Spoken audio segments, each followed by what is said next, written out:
Lisa and her two sisters finished their meal and followed Carla out. Once outside, they couldn't help but take a look at the staff who were unloading the produce. They saw that there was lobster, sea cucumber, abalone, and other expensive ingredients in the truck, which seemed to be the same one they had seen days ago in front of the Sunset restaurant. Where did all this stuff come from? It looks pretty good, the chef said as they studied the goods.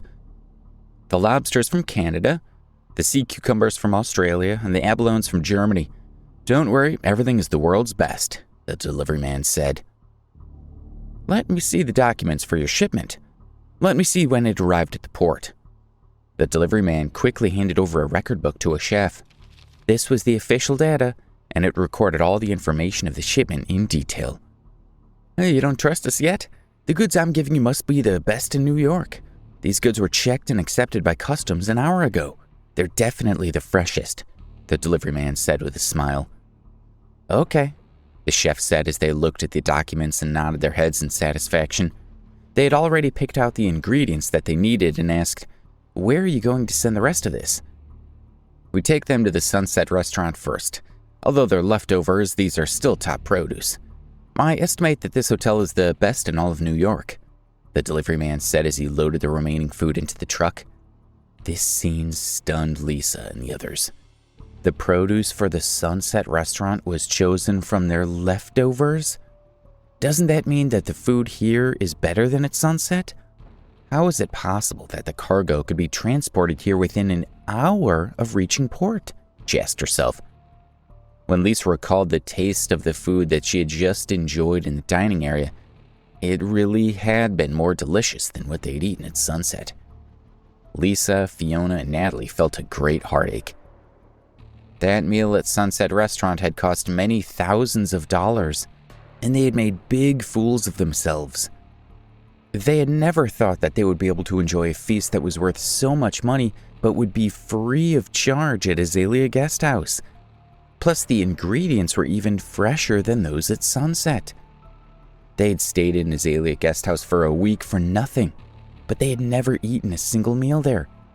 When they thought about losing so much money all at once, Lisa and the others felt as if their hearts were being cut out bit by bit. "Are you all right?" Carla asked with concern. Why did the three of them turn so pale all of a sudden? "Mind your own business." Lisa gave Carla a hard look, thinking that Carla had been dining at the hotel all week. She looked at her with even more distaste, as if she had taken advantage of her. Walking around the garden path in the courtyard, Lisa and the others finally felt a little better. However, there was still one thing that they couldn't understand. Why was the Azalea Guest House restaurant so much more sophisticated than Sunset?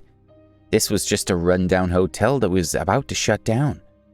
At that moment, they happened to be near the hotel's front entrance. "I'm sorry, but please don't pass yet. You can take a detour to the other side," a man in a suit and shiny leather shoes said as he blocked their path. He looked like a staff member. "Oh, okay." Lisa saw how handsome this man was and agreed in a daze. She stood beside Fiona and her sisters.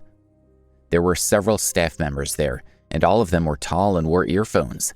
They wore serious expressions and said something into their earphones from time to time. A few minutes later, the staff members started getting nervous and looked towards the entrance. A flashy car with a red flag slowly drove up. A foreigner stepped out of the car. A man who looked like he was in charge went to shake hands with the foreigner. After exchanging a few pleasantries with the translator, the man in charge invited the foreigner to enter through Azalea Guest House's gate.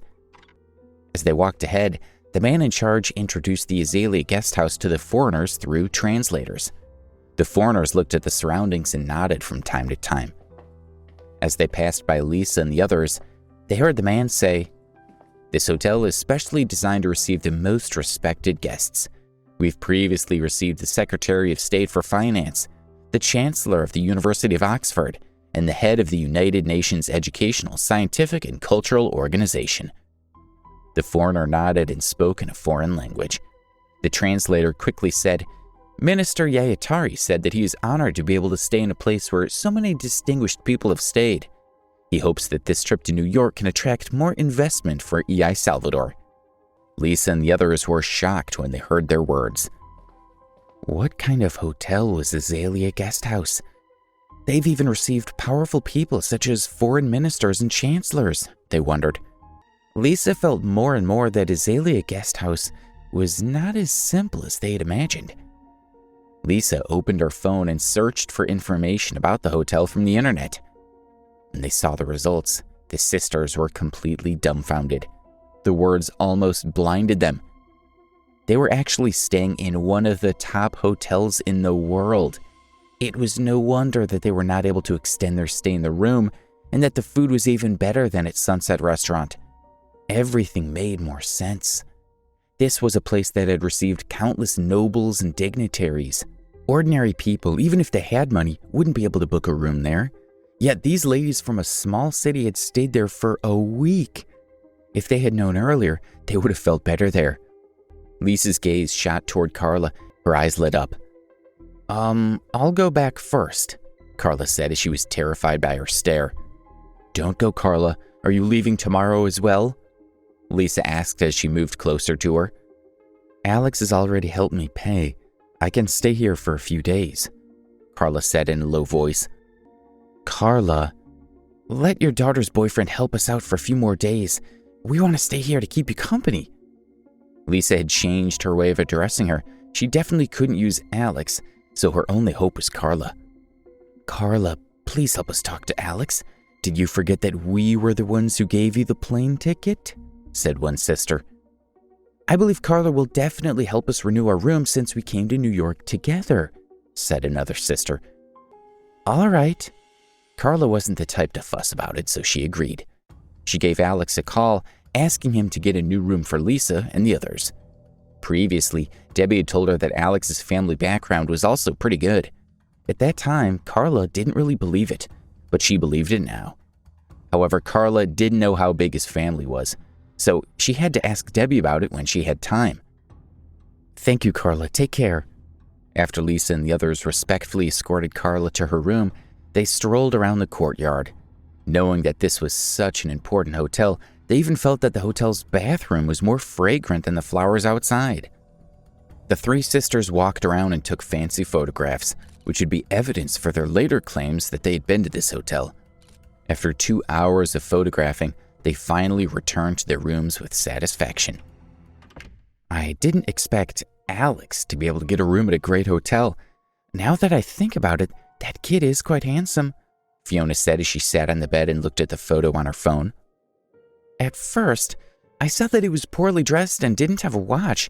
I thought it was a pauper with a poor woman like Debbie. But now it seems that he isn't that simple, replied Natalie. I'm rich myself, but I've just asked how much it costs to stay here for a night, and it's more than $20,000. Who could possibly afford to spend that much money? Lisa pondered and said, Don't forget this is a particularly exclusive hotel. It's impossible to book a room without status. Yeah, I think it's strange now. Think about this. Why did Manager Hood treat us so courteously on our first day at Sunset Restaurant? It must have been out of respect for one of us. At first, we all thought it was Darren, but it doesn't look like that's the case after what happened today, Natalie analyzed calmly. Only Alex. Lisa paused, then continued. I didn't think that Alex would hide himself so well at such a young age. That's right. Which of the normal rich kids aren't arrogant and cruel? How many of them can be calm and collected as he is? It seems like this Alex is no ordinary wealthy man.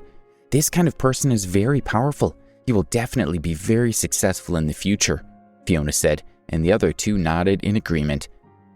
If only Donna could be with Alex. It seems like Carla and her daughter still don't know that Alex is from a top family. This is an opportunity, Lisa began to scheme. That's right. In front of Alex, Darren is nothing, said one sister.